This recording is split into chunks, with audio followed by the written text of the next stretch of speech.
other shows we have for you to enjoy at myclassicradio.net. The Avengers was most certainly not a household name in South Africa prior to the radio series. With no national television service until 1976, the mechanism simply was not present in the country to show television programs to mass audiences.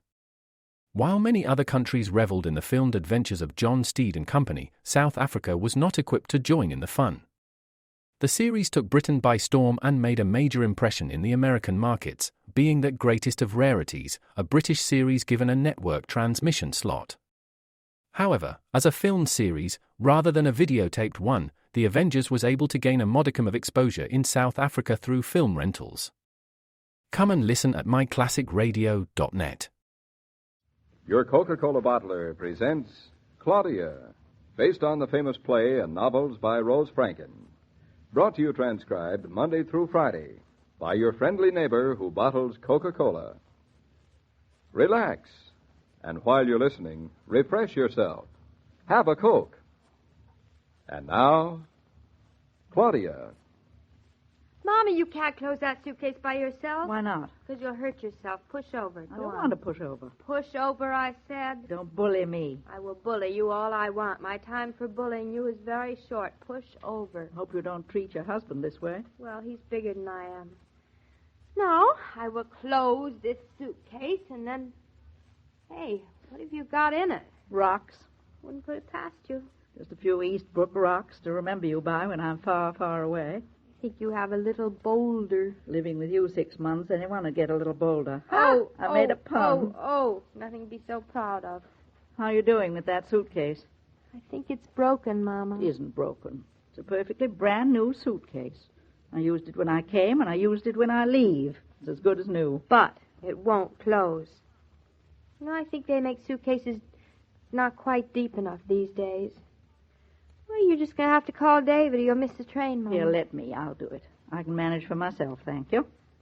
Can you, Mama? Can I what? Manage for yourself. Of course I can. What a ridiculous question. Well, you haven't been by yourself so much. It'll be a welcome relief. Ouch! What's the matter? Show me, Mama. Oh, pinched my finger. Get away. Is it bleeding? None of your business. I won't have you leaving us with an arm in a sling. People will talk.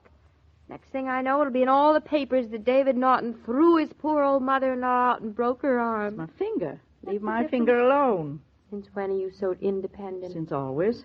Only you've never given me much of a chance to show my independence. You'll get your chance now. I hope you like it, Mama. I love it. A few quiet days in New York by myself and on to Aunt Louisa's in Long I can't for the Island. life of me see what's so much better about staying with a 68-year-old woman who has allergies than staying with us. You are speaking of my one and only sister-in-law, of whom I'm very fond. Use a little respect, please. Well, respect or no, Aunt Louisa has allergies. It's nothing to make fun of. When you're 68, you may have allergies, too. Never. We'll see. Having allergies is a special type. I'll have David instead. Oh, how's your finger? It has just fallen off. Oh. Now, you satisfied? Very. Well, we're all set to go. We are very helpless females, David. We are not. You can't close Mama's suitcase. It's probably too full to close. That's impossible. Everything fitted in it when I came. Well, that was 6 months ago. Maybe your things have grown since, Mama. Or maybe she's running off with the family silver dog. Hadn't thought of that. You count your spoons. No, but I will right away. She turns her back. And some guests like to take towels and soap as mementos. Oh, no. Mama wouldn't take a towel or a soap. She's not that kind of woman. Are you casting aspersions? I don't know. Am I? I don't mind being accused of stealing your silver and your towels and your soap, but I do mind being accused of not being interested in towels and soap. She's very sensitive, David. All evicted house guests are. Yes. I wish you'd hurry and evict me and close that suitcase, David. See, she's pretending she's in a hurry to leave. Think what you will, but I can't wait to get out of this madhouse. Listen to her, will you? How I stood it this long, I'll never know. Oh, you won't, eh? If it weren't for that adorable son of yours, and heaven only knows how you two gave birth to such a sweet child, if it weren't for him, I'd have left weeks, nay, months ago. Oh, you bet you would. We wouldn't have had to have you around to take care of him. David, please hurry and close that suitcase. Mama's getting impatient all over again. I think she's got the baby hidden in here. You did it! There. Oh, you great big strong man. Don't I get a kiss? Well, since you asked so nicely. Hello, darling. Hold me, David. I'm the one who's leaving, Claudia, not David. Goodbye, Mama. Loving daughter, isn't she, David? Mm-hmm. Mama, now, you'll be so kind as to eat properly, and after all, you're on your own now. There's not going to be anybody standing over you, protecting you the way I have these last few months. Thank goodness for that. It's 3 meals a day, Mama, and no forgetting one of them, I hear? am not so old that I have reached absent-mindedness. David, she can't even take a little bit of loving advice with good grace. That's what happens when a mother-in-law gets let off to live on her own. Oh, guess it has to be expected. No, I haven't left a thing in this closet. Let me see now. Not a shoe, not a blouse, not a scarf. Well, it's empty, all right, David. Empty as the old lady who looked in her cupboard. Just a row of hangers hanging side by side. Hey, what are you doing in that closet? I'm just counting the hangers to make sure Mama hasn't packed any of them away. Well, if she has, we'll let her think we didn't notice. What a generous son-in-law my daughter married. Why, Mama, don't tell me you're still here. Unfortunately. I just want you to notice that I haven't left a thing in any of my dresser drawers either. If there's anything I hate after a guest leaves, it's rushing to the post office and mailing little bundles of forgotten things. Well, you won't have any of that trouble with me. I wouldn't leave you an old 3-cent stamp. Hear the way she talks to me, David. About time she left. She's starting to be too familiar. Yes, well, that's always what happens when you give roof to a person. And I've cleaned out my medicine cabinet, too. I'm not going to leave you cause for chattering criticisms behind my back. Cleaned out medicine cabinet or not, Mama, we'll find a few criticisms to chatter, never fear. Not even a hairpin. And I just closed the window in the bedroom. Good, then we can lock the door of your room, Mama, and not have to open it. A lovely smell of camphor and slip covers and be all nice and empty. No, we have only about 5 more minutes before we have to leave for the station. I'll most certainly be ready. Oh, David, you better start taking Mama's bag down, or do you want Fritz to do it? No, Fritz is up at the barn. It'll be a great pleasure to take Mama's things down. Well, there's nothing like leaving a place and feeling your hosts are jubilant to see you go. Oh, I knew I forgot something. You see, David? It begins. It's my silver thimble. I think I left it in the baby's room. Silver thimble was neatly put away in the pocket of her suitcase, David. I saw her put it there myself. Well, she probably wants to say goodbye to the baby. We won't disturb her. It's funny how the room's so empty already. As if nobody'd ever lived here. David, you're very sweet to take the later train so Mama can go with you. Well, it's nice to have company. From Mama. Oh, David. Did I ever tell you, Mrs. Norton, that I love you very much?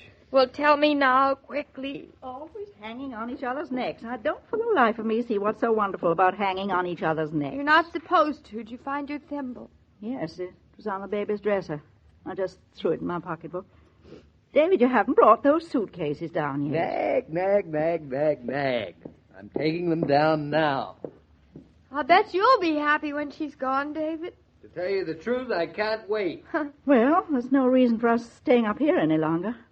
Why don't we go down, too? I have no objections. I'll put out the light. Oh, yes, we certainly don't want to waste electricity on a little woman who isn't there. It's a dark day without the lights, isn't it? It's a very nice room, Claudia. I liked it very much. Well, at last I found you liked something. And, Mama, if you ever want to come and stay in the room again, we might just consider it, and I just might be able to talk David into letting you come. Well, now I'll close the door, and you're as good as left. I do hope I haven't forgotten anything. It's so messy to forget things. You promised you hadn't, now. Well, you never know. I want to go in the kitchen and say goodbye to Bertha before I leave. Oh, yes, you better. Fritz and Bertha are going to miss you. I'll miss them. Well, it's nice to know you'll miss somebody. I miss those who manage to miss me. Tit for tat. I'll only take a second. I don't want David to miss his train after being late already. David wouldn't miss his train, not even for you, Mama. Well, car's all ready. Where's Mama? She's gone into the kitchen to say goodbye to Bertha. Where's your coat? What for? Well, it's cold out. I'm not letting you out without it on. Oh, well, I'm not coming with you, David. What? Well, I think it's just silly for me to rush down to the train and stand around waving goodbye and watching the train pull out. Afterwards, listening to the whistle in the distance, It's silly nonsense, that's all. I think I'll stay home with the baby. Just as you like. And after all, what's 5 more minutes or less with a person? It's silly. You're a big girl now. You know that? I'm not so very big a girl. Not so very big at all. You're just right for me. Up to my chin. Darling. Not again. Not again what? Now I can understand why you're in such a hurry to get rid of me and why I'm in such a hurry to go. You certainly make a person feel as if a person is intruding. But that's our whole point, Mama. So you won't feel badly about leaving us. Who said anything about feeling bad? Well, certainly a person with any decent feeling would feel bad. There's not a decent feeling in my whole body. Not in mine either. Your hat's on crooked, Mrs. Brown. I like it that way. Stubborn, willful, and independent. I am all those things. Well, just for that, I'm not coming down to the station to say goodbye. That's a relief. If there's anything I hate, it's goodbyes at the station. As a matter of fact, I'm not going to bother to say goodbye to you at all. My intention exactly. Coming, David? I'm ready. And what am I waiting for? Mama. What is it now? David's awfully nice about accepting collect calls. That's good. If anybody wants to call you, I'll tell them. And we're usually home for dinner and breakfast. Good appetite to you. Give the baby a kiss for me, and don't tell him bad stories about his grandmother. It won't be easy, but I'll try. Well, there goes a pretty wonderful woman. Speaking as her daughter, she's not bad. You ought to know. I do. Speaking as your husband, you're not bad either. Oh, David, if it weren't for you, I just couldn't have let her go. You two girls certainly put up a good performance for each other.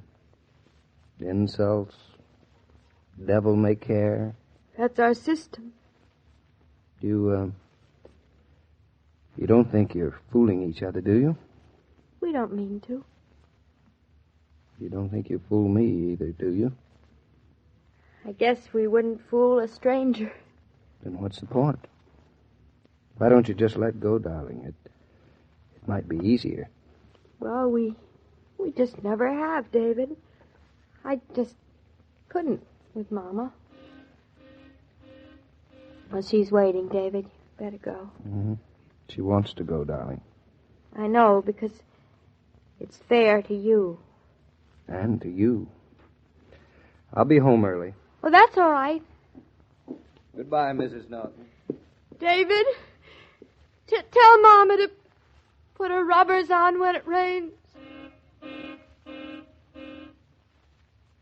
When you lunch alone, you're not likely to whip up a complicated recipe, but you can add a refreshing touch to your noonday meal any day of the week simply by going to the refrigerator and getting a bottle of delicious, sparkling Coca-Cola. When Coke's on the menu, you lunch refreshed. Hey, Joe, if you want to say goodbye to Mrs. Brown, this is your last chance, because I think the train will be coming in pretty soon. Well, David, I certainly am glad you mentioned it. I do want to say goodbye to Mrs. Brown. Why, she's one of my favorite people. And one of mine, too, and you have very good taste, Joe. I'm afraid the good taste is also a virtue of yours, David. Thank you. Now, if you like, I'll run over to your house this afternoon and spend some time with Claudia. Now, that'd be swell. She's going to be kind of lonesome at first, Joe. If I were Claudia and felt the way about her mother, the way she does, why, I'd be lonesome, too. Well, I better go put Mama's bags on the train. You coming over, Joe? I'll be right over to kiss Mama goodbye as soon as I say that every day, Monday through Friday, Claudia comes to you transcribed with the best wishes of your friendly neighbor who bottles Coca-Cola. So listen again tomorrow at the same time. And now this is Joe King saying au revoir. And remember, whoever you are, whatever you do, wherever you may be, when you think of refreshment, think of Coca-Cola. For Coca-Cola makes any pause the pause that refreshes. And ice-cold Coca-Cola is everywhere. This broadcast of Claudia was supervised and directed by William Brown Maloney. And now, here's a word from your friendly neighbor who bottles Coca-Cola.